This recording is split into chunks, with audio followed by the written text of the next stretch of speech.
Alam mo ba bro, hindi lagi yung pagiging pogi, mayaman o smooth talker ang tunay na nakakaapekto sa isip ng babae.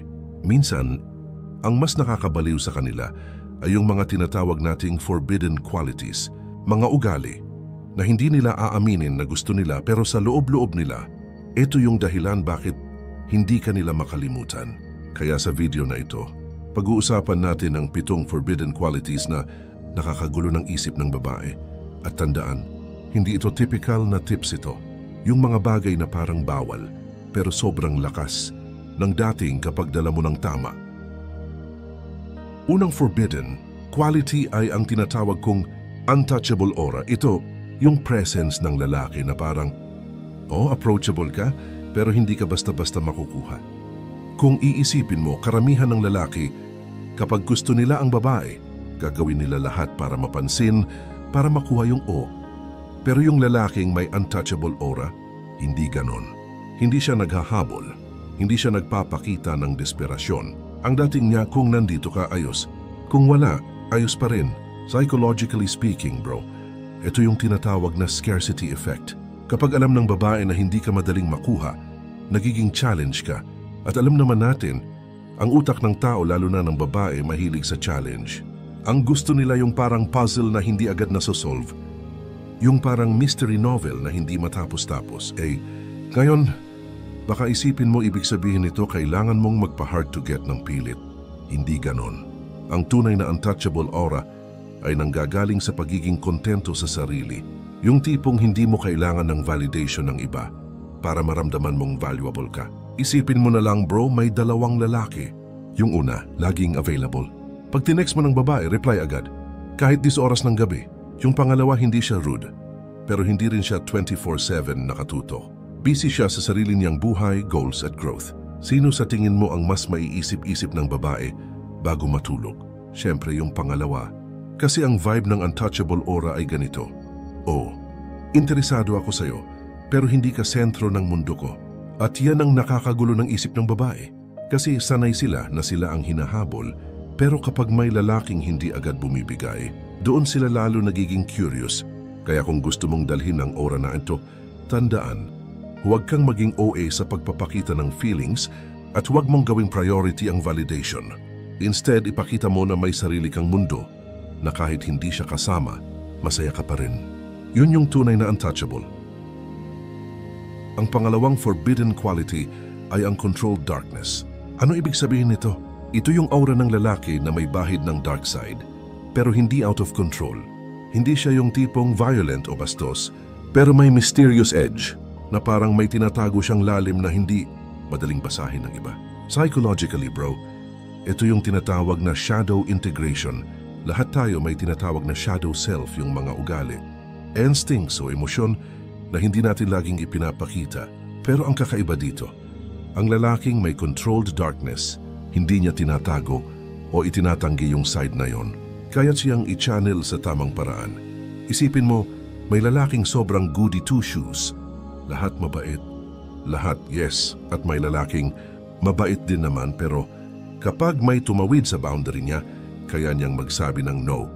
O kapag may taong sumobra, kaya niyang tumayo at ipakita na hindi siya basta uululin. Alin ang mas nakakabaliw sa babae? Siyempre yung pangalawa. Kasi ang controlled darkness, nagbibigay ng sense ng power at danger. At kung may danger, may thrill. At kung may thrill, mas tumatatak ka sa isip ng babae. Pero bro, eto ang catch. Huwag mong gagawing pang-manipula yung dark side. Kasi kapag sobra, magiging toxic ka lang. Ang tunay na controlled darkness ay yung kayang balansehin ang pagiging mabait at pagiging boundary setter. May lambing ka pero may tapang ka ring hindi basta nagagamit. Parang lion sa zoo. Nakikita mong kalmado lang siya, pero alam mong kapag ginulo mo, may ilalabas siyang bagsik. At yan ang dahilan kung bakit kahit kalmado siya, lahat ng tao nakatingin pa rin sa kanya. Bro, isa sa pinaka nakakagulo ng isip ng babae ay yung ruthless honesty. Hindi ito yung tipong bastos o walang filter lang ha. Ang ibig sabihin nito ay yung pagiging brutally real ng isang lalaki kahit pa hindi yun ang gusto marinig ng babae. Bakit siya forbidden?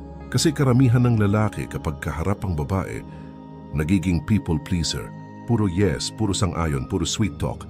Walang masama kung mabait ka, pero alam mo kung ano ang problema. Hindi tumatagos, hindi ka naiiba. Ang babaeng sanay na purihin at laging sabihan ng mga magagandang salita, mas natatandaan niya yung lalaking nagsabi ng totoo kahit masakit.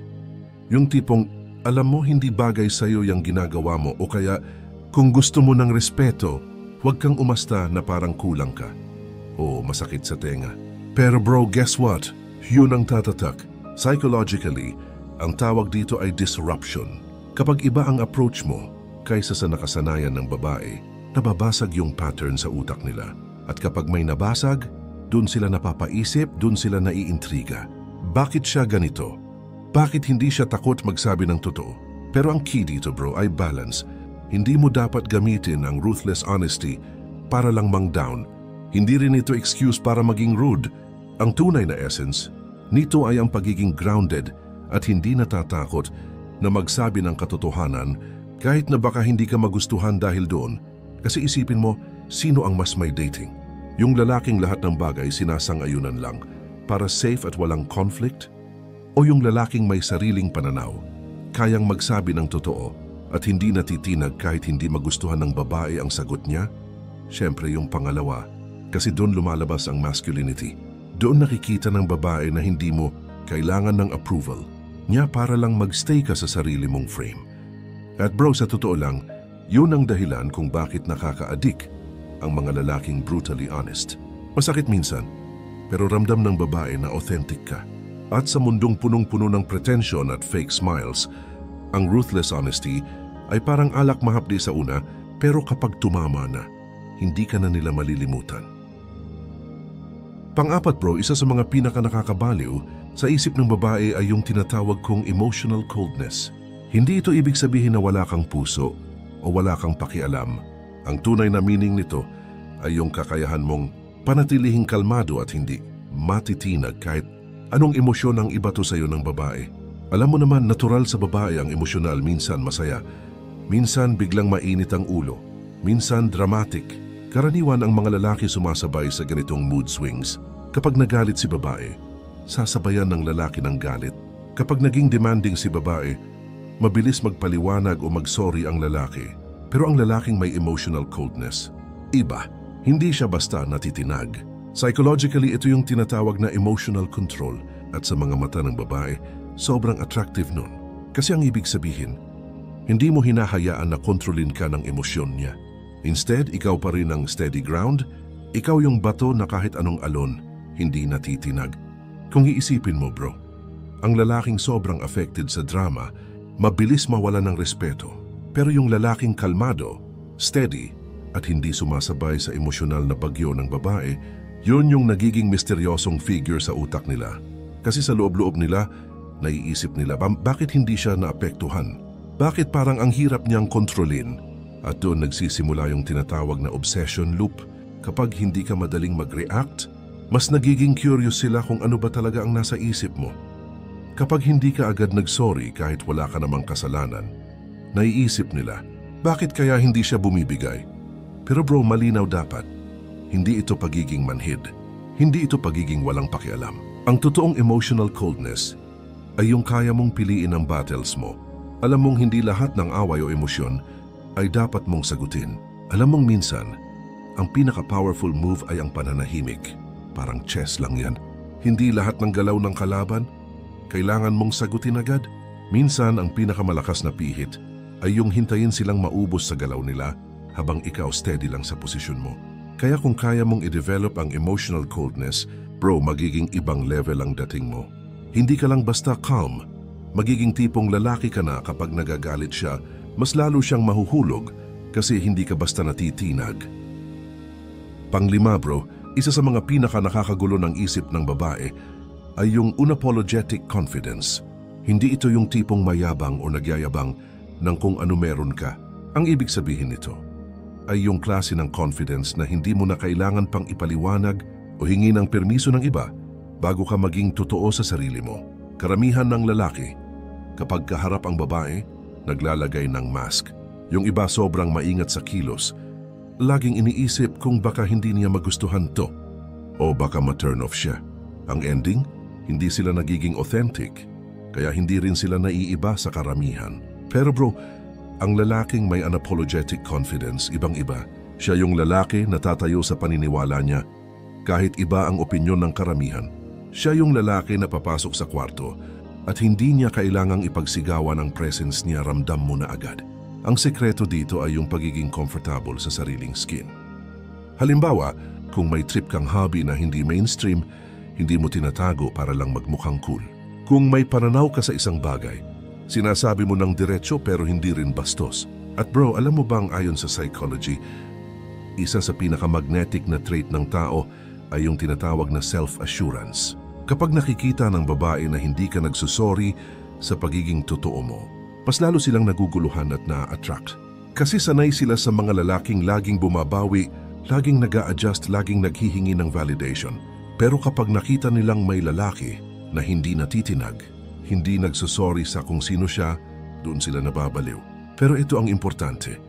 Huwag mong ipagkamali ang confidence sa arrogance. Ang arrogant, kailangan laging i-prove na siya ang tama, siya ang magaling, siya ang bida. Pero ang unapologetically confident, chill lang. Hindi niya kailangang ipilit ang sarili niya kasi alam niyang sapat na yung actions at presence niya. Parang ganito bro, isipin mo yung dalawang lalaki. Yung isa, kapag hindi nagustuhan ng babae ang opinyon niya, babawi agad at magsosorry para lang magustuhan ulit. Yung isa, kapag hindi nagustuhan ng babae ang opinyon niya, tatango lang at sasabihing, okay, naiintindihan ko, pero ito pa rin ang pananaw ko. Alin ang mas tatatak sa isip ng babae? Siyempre yung pangalawa, kasi hindi mo siya kinokontrol at hindi mo rin hinahayaan na ikaw ang makontrol. Yan ang dahilan kung bakit forbidden ito. Kasi hindi lahat ng babae openly aaminin na gusto nila ito. Sa totoo lang, may mga babae pang mababad trip sa'yo sa una. Pero sa ilalim ng lahat ng yon, curious sila, fascinated sila. At yun yung dahilan kung bakit hindi ka nila basta makakalimutan. Panganim bro, unshakable confidence.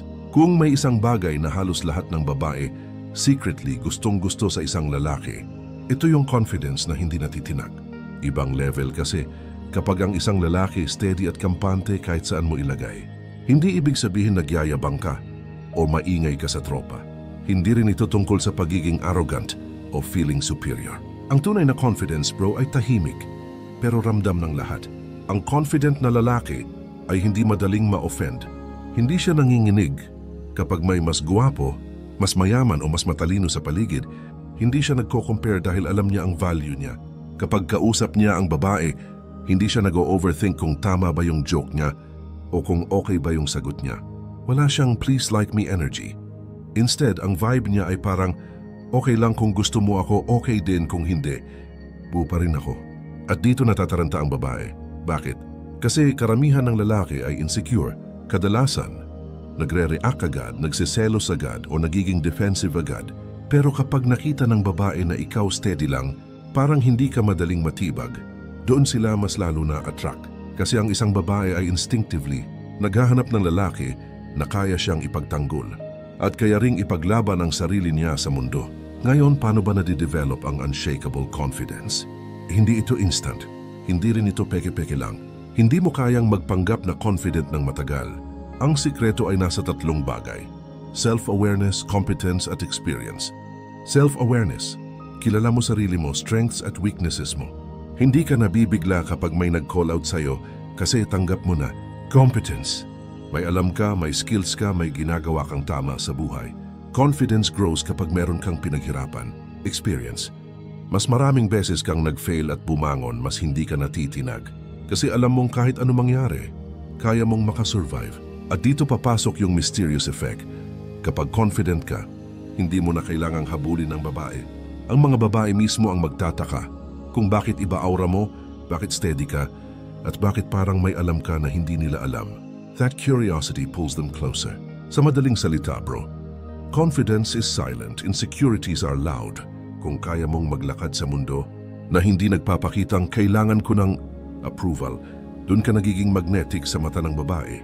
At ito ang dahilan kung bakit unshakable confidence ay isa sa mga pinaka-forbidden, pinaka-undeniable na qualities na nagugulo ang isip nila. Pangpito bro, ruthless independence. Ito na yung huling forbidden quality, bro. At masasabi kong ito ang pinaka-crucial sa lahat. Ruthless independence. Ano ibig sabihin nito? Simple. Ikaw yung tipong lalaki na kahit gaano mo kamahal ang isang babae, hindi mo ibinibigay ang buong identity mo sa kanya. Hindi mo siya ginagawang mundo mo. May sarili kang landas, sariling mission, at sariling buhay na hindi nakadepende sa approval niya. Karamihan ng lalaki, once na pumasok sa relasyon, unti-unting nawawala yung sariling pagkatao nila. Lahat nakaikot sa babae. Oras, plano, decision-making, pati happiness. Doon nagkakamali ang marami. Kasi ang babae, kahit sabihin niyang gusto niyang maging priority, deep inside mas naa-attract siya sa lalaking may sariling backbone. Yung tipong, I want you, but I don't need you. At dito nagiging ruthless yung independence. Hindi ito pagiging selfish o walang pake. Ang ibig sabihin lang, alam mong kaya mong mabuhay, mag-thrive, at maging masaya kahit wala siya. At kung sakali mang dumating yung punto na iiwan ka niya, hindi ka babagsak at hindi ka magmamakaawa. Alam mong babangon ka at tutuloy pa rin sa mission mo. Para sa babae, ito ang pinakabaliw na quality. Kasi karamihan sa kanila sanay na kapag gusto sila ng isang lalaki, nagiging dependent ito. Pero kapag ikaw iba, kapag hindi ka kayang kontrolin ng kanyang beauty, ng kanyang mood swings, o ng kanyang atensyon, doon siya lalong na-obsess. Kasi ramdam niyang hindi ka ordinaryong lalaki. Paano ba nade-develop ang ruthless independence? 1. Have a mission bigger than her. Kung wala kang passion o goal sa buhay, automatic magiging sentro siya ng mundo mo. Delikado yun. 2. Be comfortable with solitude. Dapat kaya mong maging masaya mag-isa, kaya mong mag-dinner mag-isa, kaya mong mag-travel o mag-workout nang hindi naghahanap ng validation. 3. Detach from outcomes. Hindi lahat ng relasyon tatagal. At kapag natutunan mong tanggapin yon, mas nagiging malakas ka. Sa ganitong mindset, hindi ka nagmamadali, hindi ka natatakot mawalan, at hindi ka natitinag sa drama. Ikaw yung tipong lalaki na, kahit gustong-gusto ka ng babae, lagi siyang may kaba na baka mawala ka kasi hindi ka nakatali sa kanya. At ironically, bro, yun mismo ang dahilan kung bakit mas lalo siyang kumakapit. Kung iisipin mo, ruthless independence is the ultimate forbidden quality. Dahil kapag na-master mo ito, hindi ka lang nagiging attractive, nagiging untouchable ka. Kung nandito ka pa hanggang dulo, ibig sabihin may napulot ka talaga sa video na to. At bro, malaking bagay yan.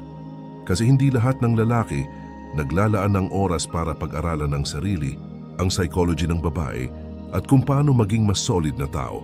Ikaw, pinili mong mag-invest ng oras dito at yan na agad ang edge mo kumpara sa karamihan. Ngayon, kung sa tingin mo may value itong mga forbidden qualities na shinare ko, simple lang ang hinihingi ko kapalit.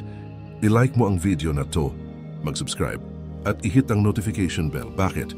Kasi every time na may bago akong upload, gusto kong ikaw ang unang makaalam. Hindi lang ito basta entertainment, para itong series of lessons na pwede mong dalhin sa real life. Isipin mo, bawat video dagdag armas para sa mindset mo. Habang yung iba paulit-ulit na naliligaw, ikaw nag-u-upgrade. At kung gusto mong mas marami pang lalaki ang matulungan, mas marami pang kapatid natin ang ma-educate, isang simpleng share lang sa tropa mo, malaking bagay na. Palay mo, yung isang kaibigan mo na laging broken-hearted dito makahanap ng clarity. O kaya yung barkada mong mabait pero laging naiiwan, dito matututo kung paano tumayo ng mas matatag. At bro, seryoso ako dito. Huwag mong hayaan na maging passive viewer ka lang. Kung may tumama sa iyo na idea sa mga forbidden qualities, i-comment mo dito sa baba. Sabihin mo kung alin sa 7 yon ang pinaka-relevant sa iyo ngayon. Hindi lang ito para makipag-usap ka sa akin, kundi para makita rin ng ibang nanonood na hindi sila nag-iisa sa journey na to. Kasi minsan, isang comment lang ng ibang tao pwede nang maging inspirasyon ng iba. At tandaan mo, lahat ng to, hindi para gawing laro ang babae. Hindi para manipulahin siya. Ang totoong dahilan kung bakit natin pinag-uusapan, to ay para maging mas buo ka bilang lalaki. Kapag naging mas buo ka, mas malinaw ang isip mo, mas kalmado ang kilos mo, at mas grounded ka sa sarili mong value. Doon ka nagiging attractive. Hindi dahil pinipilit mong maging iba, kundi dahil natural mong nilalabas yung best version ng sarili mo. Kaya bro, kung gusto mo pang lumalim dito, kung gusto mong hindi ka lang basta informed kundi transformed, i-like mo na ang video, mag-subscribe, at i-hit ang notification bell dahil mas marami pa tayong pag-uusapan na mas malalim, mas matindi, at mas eye-opening kaysa rito. Hindi ko sasabihin kung ano yung susunod, pero siguradong may matututunan ka ulit na hindi mo pa naririnig sa iba. Kaya abangan mo, kasi baka yun na yung missing piece na kailangan mo ngayon. So hanggang sa susunod bro, tandaan mo lang, ang tunay na lakas hindi sa ingay kundi sa control. At kung gusto mong patuloy na mag-level up, alam mo na gagawin.